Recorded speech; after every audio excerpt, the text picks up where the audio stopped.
Cu noi este Dumnezeu, înțelegeți neamul și vă plecați, căci cu noi este Dumnezeu. Metimon, Theos, note ethnichei caste, Metimon, Theos. Cu noi este Dumnezeu, înțelegeți neamul și vă plecați, căci cu noi este Dumnezeu. Auziți până la marginile pământului, căci cu noi este Dumnezeu. Cei puternici plecați-vă, căci cu noi este Dumnezeu. Că iarăși le veți putea și iarăși veți fi biruiți, căci cu noi este Dumnezeu.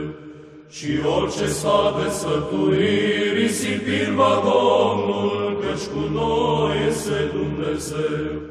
Și cuvântul pe care îl veți grăi nu va rămâne întru voi, căci cu noi este Dumnezeu. De frica voastră nu ne vom teme, nici ne vom tulbura, căci cu noi este Dumnezeu. Pre Domnul Dumnezeul nostru, pre acela vom sfinți și El va fi nouă frică, căci cu noi este Dumnezeu.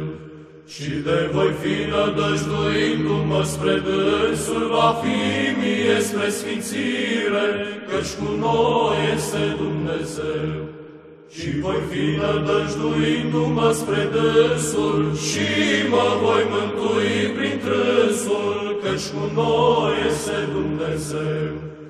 Iată eu și pruncii pe care mi-a dat Dumnezeu, căci cu noi este Dumnezeu.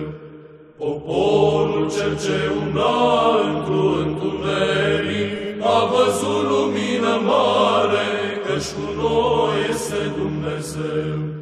Cei ce locuiți în latura și în umbra morții, lumina va străluci peste voi, căci cu noi este Dumnezeu. Că prunc s-a născut nouă Fiul și s-a dat nouă, căci cu noi este Dumnezeu.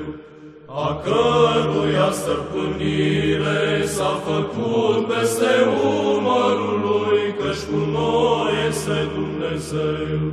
Și păcii lui nu este hotar, căci cu noi este Dumnezeu. Și se cheamă numele lui Înger de mare sfat, căci cu noi este Dumnezeu. Sfetnic minunat, căci cu noi este Dumnezeu. Dumnezeu tare, stăpânitor, Domn al păcii, căci cu noi este Dumnezeu. Părinte al veacului ce va să fie, căci cu noi este Dumnezeu. Slavă Tatălui și Fiului și Sfântului Duh, căci cu noi este Dumnezeu. Și acum și pururea și în vecii vecilor, amin, căci cu noi este Dumnezeu. Cu noi este Dumnezeu, înțelegeți neamul și vă plecați, căci cu noi este Dumnezeu.